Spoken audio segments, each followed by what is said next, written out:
Yesterday, it was widely reported that Archbishop Vigano appeared in the Vatican to face his extrajudicial hearing, which is a fancy way of saying his accelerated hearing that isn't a full proceeding. We'll just call it a proceeding from here going forward, though, because it has very real consequences for him. Now, that report that he appeared came from America Magazine, and it was not correct. In fact, it had a lot of ripple effects through Catholic media. Here's the part in the American Magazine article saying that he appeared at the Vatican. And we want to start with this so that we, actually are accurate in our reporting. So here it is. This is an archived version of the article. They did retract what you're about to hear, just so you know the source as we step forward, because today we're going to talk about the Vigano thing, and we're going to end on the Latin Mass thing, because a huge bit of news about the Latin Mass ban came out yesterday, and it completely was lost in all this news for good reason, I think. But here's from the archive version of their initial report. Quote, America has learned that Archbishop Vigano presented himself this afternoon, June 20th, and deposited his written defense, which was subsequently published in a blog of a supporter of his. That would be Marco Tossati's blog. Archbishop Vigano, in his 3-page defense statement, said, I consider the charges made against me as a motive of honor. Actually, I think he said badge of honor. He said the Second Vatican Council, quote, represents the ideological, theological, moral, and liturgical cancer of which the Gregorian Synodal Church is the necessary metastasis.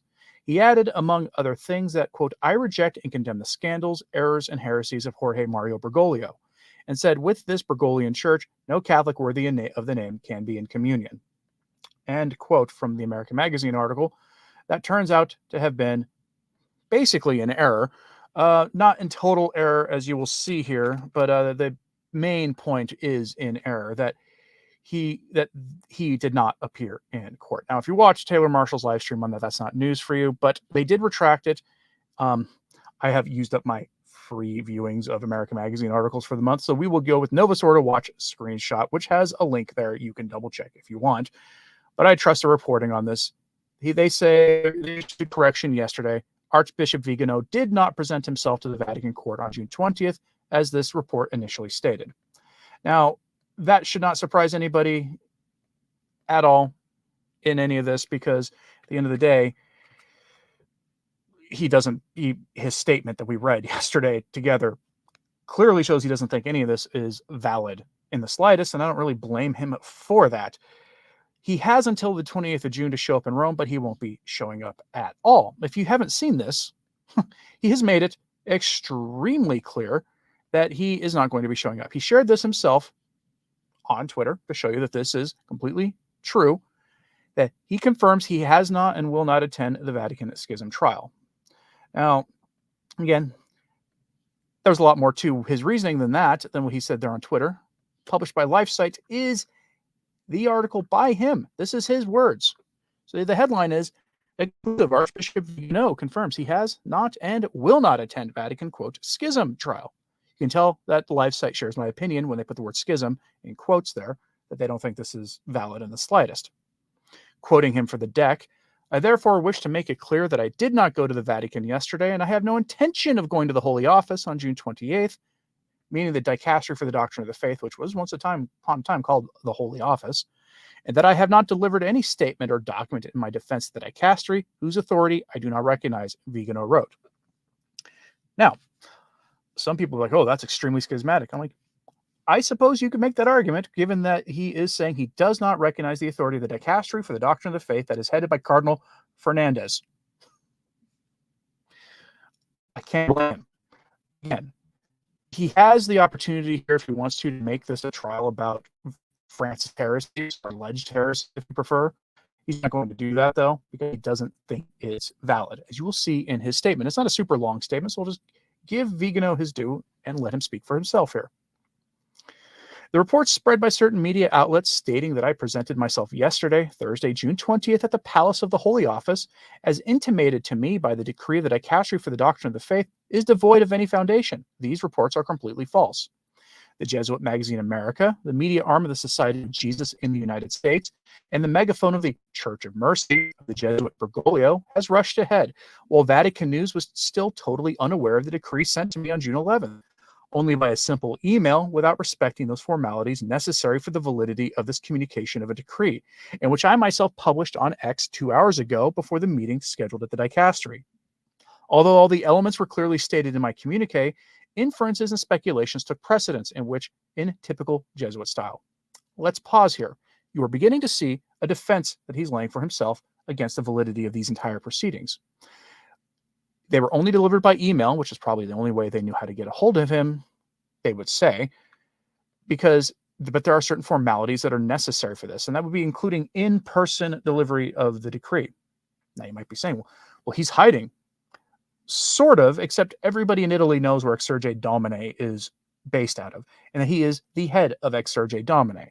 If you aren't familiar with it, Exsurge Domine is an organization designed to help independent priests who are dedicated to sacred tradition, the traditional liturgy, the traditional sacraments, all of this. And they're in the process of forming and training young seminarians so that they can be ordained as priests. This is why he invokes Archbishop Lefebvre in his usual defenses.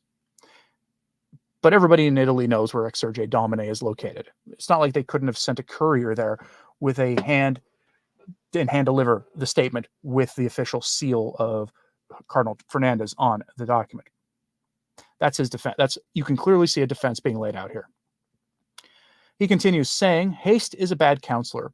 Therefore, Gerard O'Connell's article, Archbishop Vigano charged with schism by the Vatican, that appeared yesterday at America, seems to have been written even before I made the Vatican document public. That's an interesting accusation. This reveals the close contiguity between the Vatican apparatus and America Magazine. It confirms a very precise strategy aimed at liquidating my trial with a condemnation that has already been decided by Bergoglio and his zealous collaborator, Tuco Fernandez, author of the scandalous, impure pamphlet in title in Spanish. O'Connell writes in the original article, quote, the decree says that it considers superfluous the prior investigation in accordance with Canon 1717 that states, quote, whenever an ordinary has knowledge, which at least seems true, of a delict, he is carefully to inquire personally through another suitable person about the facts, circumstances, and imputability, unless such an inquiry seems entirely superfluous. This means that the evidence against him had already been collected by the dicastery and did not require fuller investigation. Much of it was already in the public domain. That's him quoting American Magazine.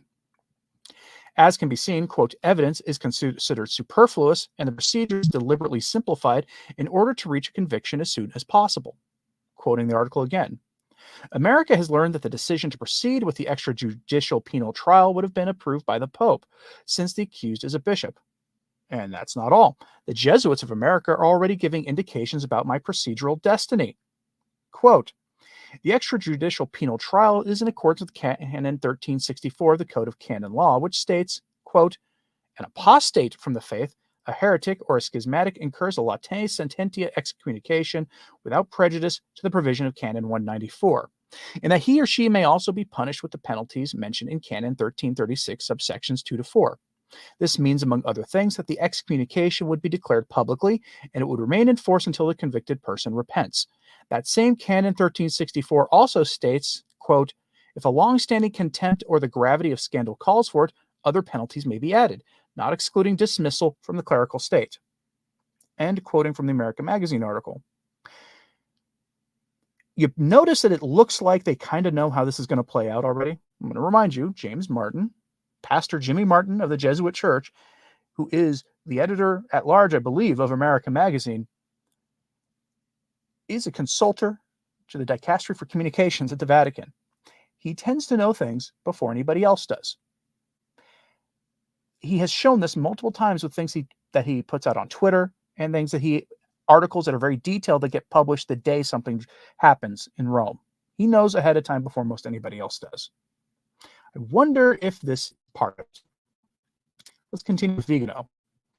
The juridical competence of American Magazine, however, seems to have no place in the Vatican, where it has now become common to use extrajudicial trials and the direct interventions of the Argentine, both to hide the real culprits and to hastily condemn the innocent. Beyond the media hype, the former Cardinal McCarrick, who in a serious trial would have been made to compensate for the people he harmed by his actions, after the examination of testimonies that could have clarified many connivances, continued to work for Bergoglio in the United States and Cardinal Zen's homeland, where the secret Sino-Vatican agreement saw him directly involved. Marco Rupnik, S.J., thanks to the intervention of his protector, Francis, had his excommunication lifted. He was not even dismissed from the clerical state. On the contrary, he was welcomed and incardinated in a diocese in Slovenia. Evidently, criticizing the council is considered a far more serious offense than those of McCarrick and Rupnik. Where's the lie? Where's the lie on that? I therefore wish to make it clear that I did not go to the Vatican yesterday, June 20th, and I have no intention of going to the Holy Office on June 28th, and that I have not delivered any statement or document in my defense of the dicastery, whose authority I do not recognize, nor do I recognize the authority of its prefect, Cardinal Fernandez, nor do I recognize the authority of the one who appointed him, Pope Francis. I have no intention of submitting myself to a fake hearing. Got to be careful with that one in light of the big one in America, in the United States recently, in which those who are supposed to judge me impartially in order to defend Catholic orthodoxy are at the same time those whom I accuse of heresy, betraying the church, and misuse of power. And among them are precisely Jesuits, proponents of all the moral and doctrinal deviations of the last 60 years, starting with James Martin, S.J., the multi-letter acronym activist who's a regular visit at Santa Marta. Quoting America, a canon lawyer who wished to remain anonymous, who has read the Archbishop's defense statement, told America, this is the major argument for the prosecution. His defense is a declaration of schism.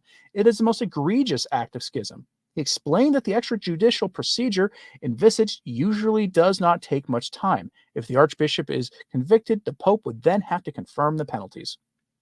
To which Vigano continues, this anonymous canon lawyer considers my statement as a proof of my schismatic will. But the whole question concerns which is the church to which Bergoglio belongs, and the de facto schism from the true church that he has already accomplished over and over again with his declarations, with his acts of government, and with his most eloquent behavior of open hostility to all that is Catholic. Bergoglio's church is not the Catholic Church, but rather the Conciliar Church, born from Vatican II and recently rebranded with no less heretical name of Synodal Church. If it is from this church that I am declared to be separated by schism, it will be for me a cause for honor and pride. Signed, Archbishop Carlo Maria Vigano, yesterday, June 21st, 2024. In yesterday's live stream, I told people that this whole thing is a big test for those who say they believe in the ape of the church thesis. This is your test to see if you truly believe it. And there's a super chat here. Sel Brown, thank you for the generous super chat. He asks, is the Vatican trying to remove or give the illusion that Vigano's power to ordain new priests and bishops is invalid? Ooh, that's an interesting question. I do think they are trying to, they're hoping for the effect that this will cut off all support for Exsurge Domine. Vigano has posted recently about wanting, if you go through his feed on Twitter, you will see him posting occasionally, like anybody else running a nonprofit of any kind, asking for donations for the cause. Links are on his Twitter. He asks for that. This, I think, has helped this is one of the effects they're hoping is to cut off any material support he gets from people, but also, and let's be honest with ourselves, the support in general. And I'll be touching on that towards the end of this because there's a sense of jubilation now going on with this from all the typical types we expect that from. And they're hoping to divide the traditionalist movement. And I say that because we got some confirmation about the Latin Mass ban, which we'll talk about towards the end also. This is a multifaceted thing they're doing here. Because as I said, they, for whatever reason, think that Vigano is the leader of traditionalists, when in fact, traditional Catholics tend to have very mixed feelings about him. You will find any opinion you can think of about Archbishop Vigano among traditional Catholics. But as a symbolic head of it, I think that's what they're doing here. And any bishop who even hints that they support him is facing some serious problems. Going to quickly check the live chat also.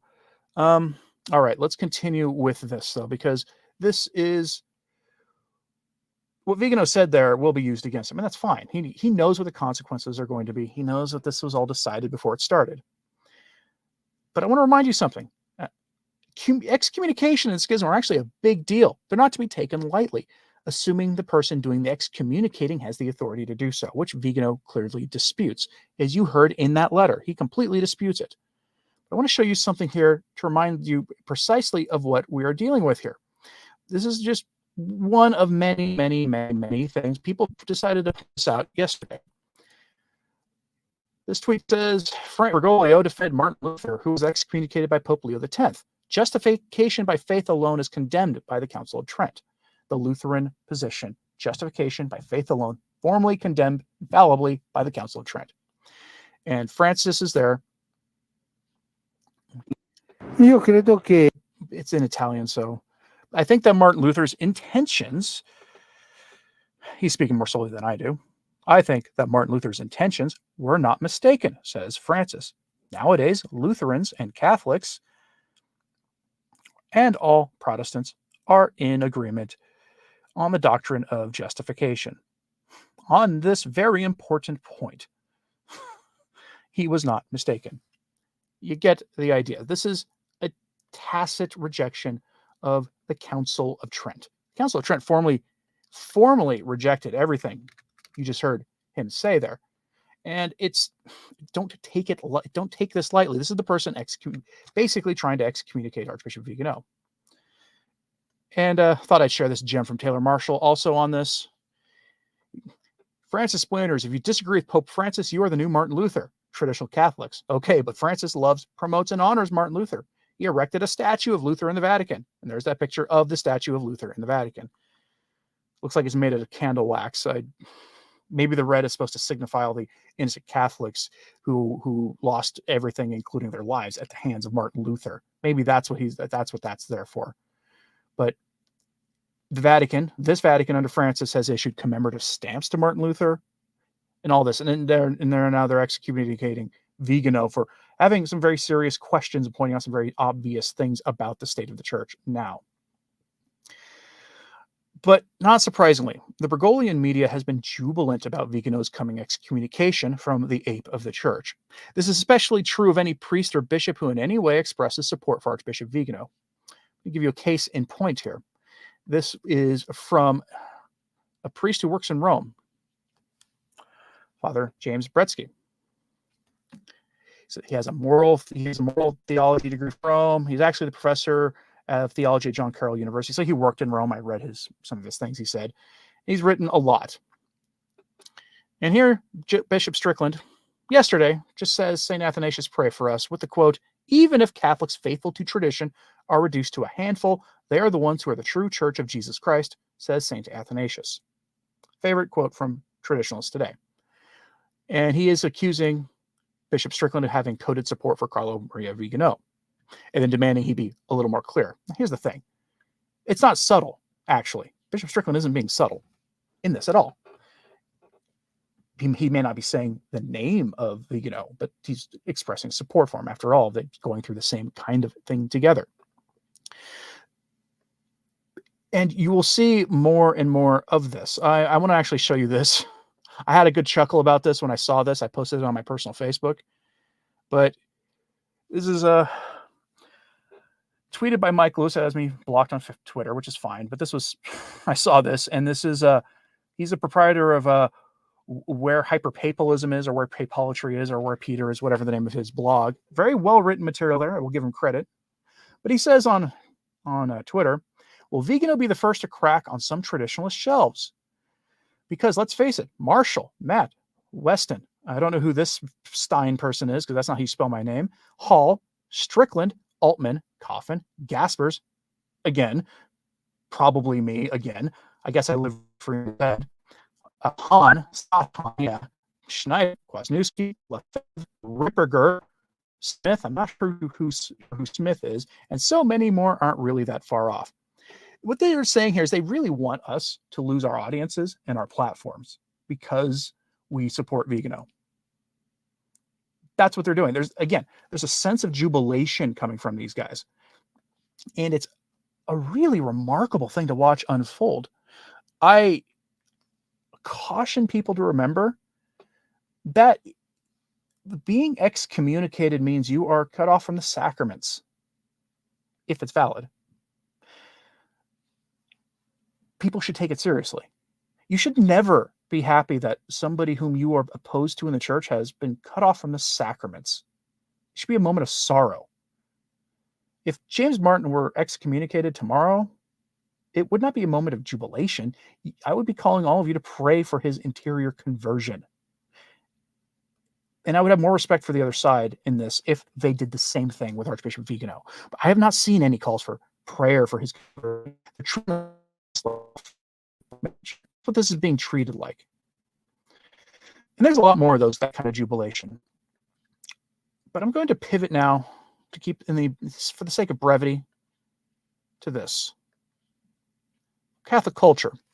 Phil Lawler is one of the better writers in the traditional Catholic world. And I don't even know if he's a traditionalist, honestly, but Catholic culture is an underutilized news site for a lot of reasons. And he verified with his sources that are completely different from Rorate Caeli's sources that there is something coming in July that will ban the Latin Mass. And my prediction on this turns out to be the accurate one. It's not an I told you so. I just thought about it the most logical way of what they would do. Let's give Phil Lawler his due here. Headline, a new offensive in the war on traditional liturgy. If you were to go to the Latin Mass Locator website, which now features the SSPX on there when they didn't before, and they rebranded the whole website to be focused on the Mass of the Ages films and all that, and you see some high-profile traditional leaning Catholics there, including like Michael Knowles and some others. But it includes the SSPX locations now, which is great. And it also has a selection box, so you can decide which locations for the Mass you want. You're looking specifically for an Institute of Christ the King, Sovereign Priest. They have an ability for you to search for just that. If you were to remove everything on their map except for diocesan options, you would see the diocesan options tend to dominate the most of the sources. I've thrown out this rough figure. It's an estimate, roughly, that about 75% of Catholics who are to go to the traditional liturgy do so at a diocesan offering of some kind, even if they have to drive all the way around the diocese every weekend to go to Mass because of Traditionis Custodes scattering their options. The document appears it's going to ban traditional priests or ban diocesan priests entirely from offering it. That means your only options will be the FSSP and similar organizations, including the SSPX. Possibly religious orders, but I would be surprised if they left them out of this. Here's what he has to say. Quote, Rome's rumor mills are buzzing. According to multiple sources, a new Vatican document is being prepared, which would impose still tighter restrictions on the celebration of the traditional Latin Mass. If approved in its current form, our informants tell us the document would bar diocesan priests from celebrating the TLM. That's your typical parish priest. Only the committee specially formed around the old liturgy, the FSSP, Institute of Christ the King, would be allowed to use the ancient rite. Whether these reports are entirely accurate and whether the proposed document will gain final approval remains to be seen. The rumors suggest a publication date in July, but the official publication date of a Vatican document often does not match the dates of its actual appearance. A document formally dated in July may not see the light of day, much less take effect, until autumn or beyond. So Catholics who love the traditional liturgy are worried and likely to remain worried for some time to come. And as if to confirm them in their fears, just as these reports have circulated in Rome, a remarkable interview has appeared with one of the most ferocious opponents of the traditional Mass, underlying the implacable determination of liberal liturgists to eradicate all traces of traditional liturgy. Andrea Grillo, a professor of sacramental theology at the Pontifical Athenaeum Sant'Anselmo in Rome, is widely regarded as the primary figure behind, if not the ghostwriter of Traditionis Custodes. Professor Grillo has categorically denied that he wrote it, but to which experts in these sorts of things say that Traditionis Custodes and the letter accompanying it are written in such a close style to the point of lifting the phrases he frequently uses in his writings about the Mass, that he should go after them for plagiarism. He's at least the inspiration for it. Traditionis Custodes, the first powerful salvo in this pontificate's war on the TLM. In an interview with Mesa Latino, Grillo is candid enough to eliminate any possible misunderstanding of his tensions. He first rejects the suggestion of Benedict XVI to release Summorum Pontificum, hoping that a wider appreciation of the TLM could lead to a mutual enrichment between the old and new rites. This was a totally inadequate strategy, says Grillo, fueled by ideological abstractness. He says that Summorum Pontificum is not theologically sound. It takes a special arrogance to dismiss the greatest Catholic theologian of the 20th century as unsound. But Grillo is not bashful, nor is he inclined to take an opponent's argument seriously. Quoting the late pontiff's defense of the old liturgy, what earlier generations held as sacred remains sacred and great for us too. He scoffs. Where does this principle come from? Not theology, but from nostalgic emotion for the past. And it goes on. So it does appear that when they do this, it's going to be, as many of us thought it would be, a total ban for diocesan priests to offer the liturgy. Now, I'm going to suggest something here.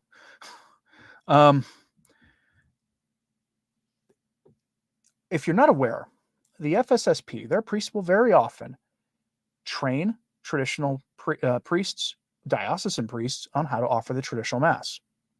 It would be logical, if they're trying to stop this from happening ever again, ever having a normal diocesan parish have this Mass offered, whether at a cathedral or at a parish or at a retreat center or any other diocesan regular property, they would prohibit these priests, FSSP priests, Institute of Christ the King priests, any other Ecclesia Dei priests, from training their priests.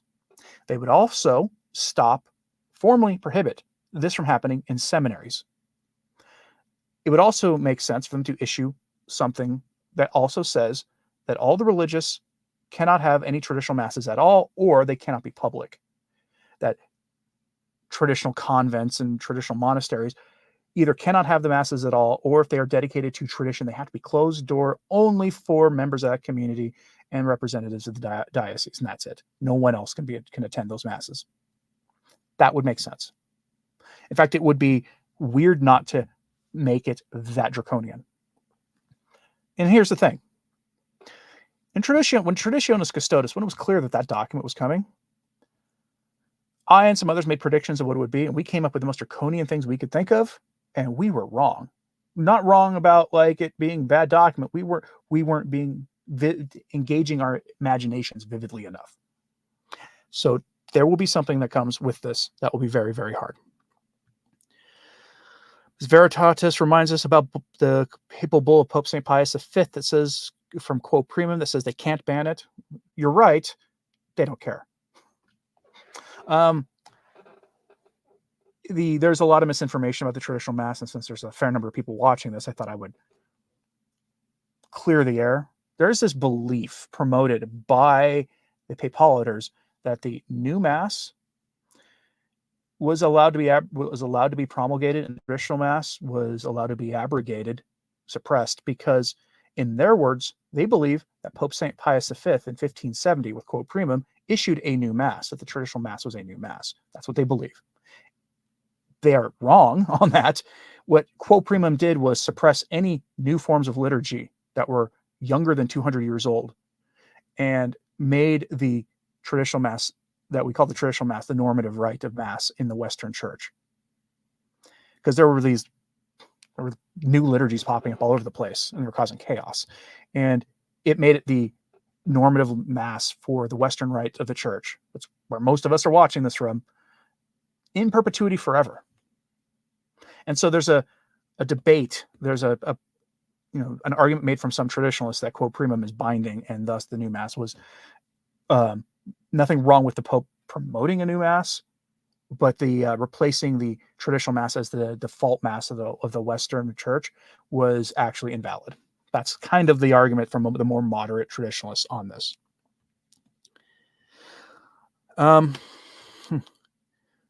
Will the TLM go down, is what I thought I saw somebody ask. I think it will be around forever. And the purpose of this is to clearly make it so this is the end of the traditional Mass. And I want to suggest to you that if that is what they're trying to do, which I think is a fair assessment of what they're trying to do, this won't be the end of it. If Francis is around for a lot longer than people think, at some point Roche would come to him, probably working with whoever's heading the dicastery that oversees the former Ecclesia Dei groups like the FSSP, with a way to try to clamp down on them as well. That would be the next logical thing after this. 3 years from now, 5 years from now, maybe 10 years from now, though I'd be really surprised if Francis was around in 10 years.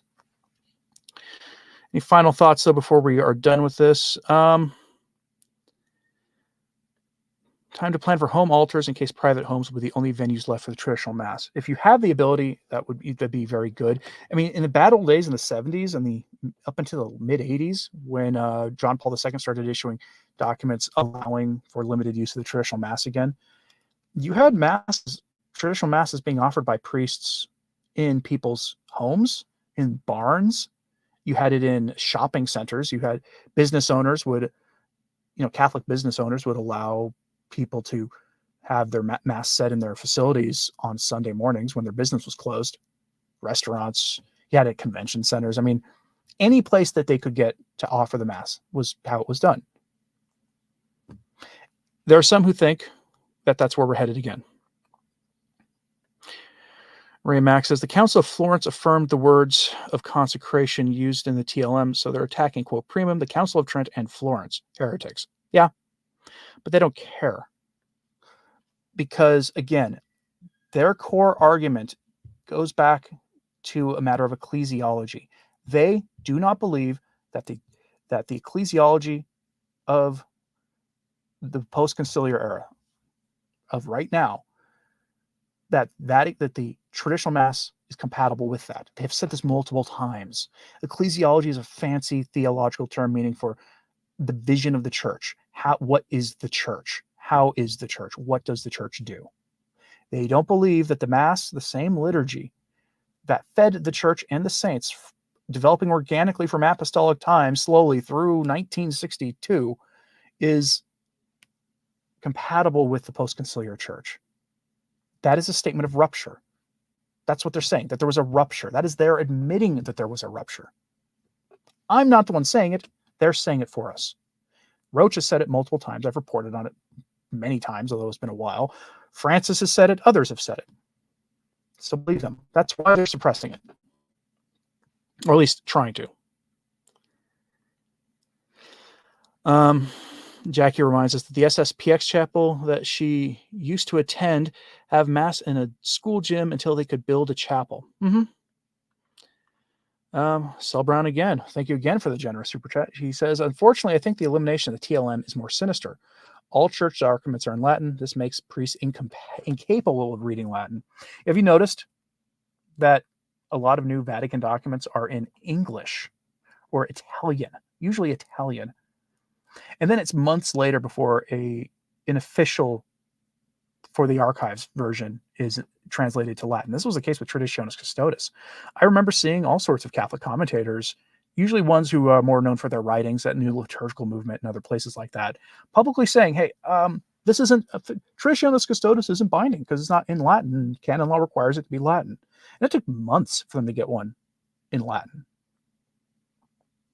I think there are other sinister things about this too, though. Once you break that liturgy away and you push it to the outer hinterlands of any parish or any diocese, and that's the dioceses that still allow it, by the way, because I'll end on that. But those that still allow it will be, well,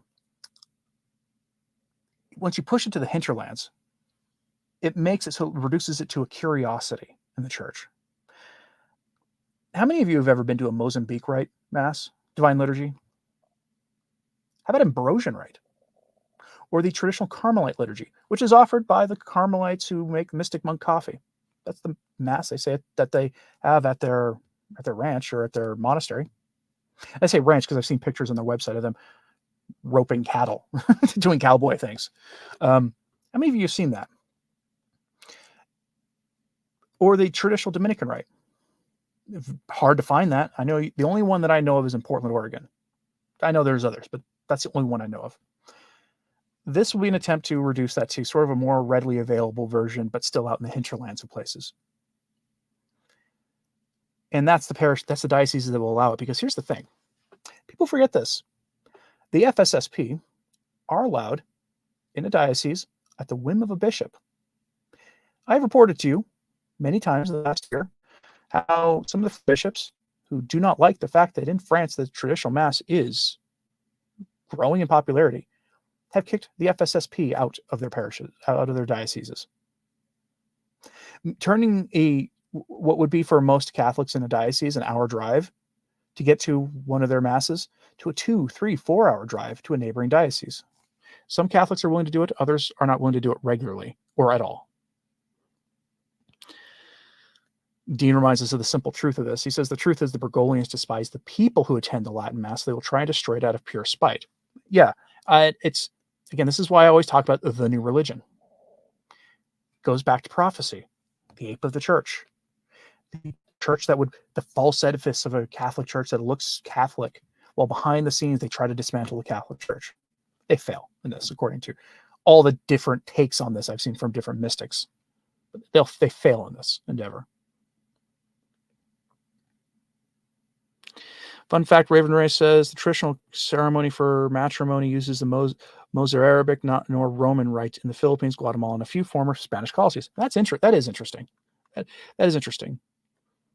And again, I tell people, do not believe this ends with the West.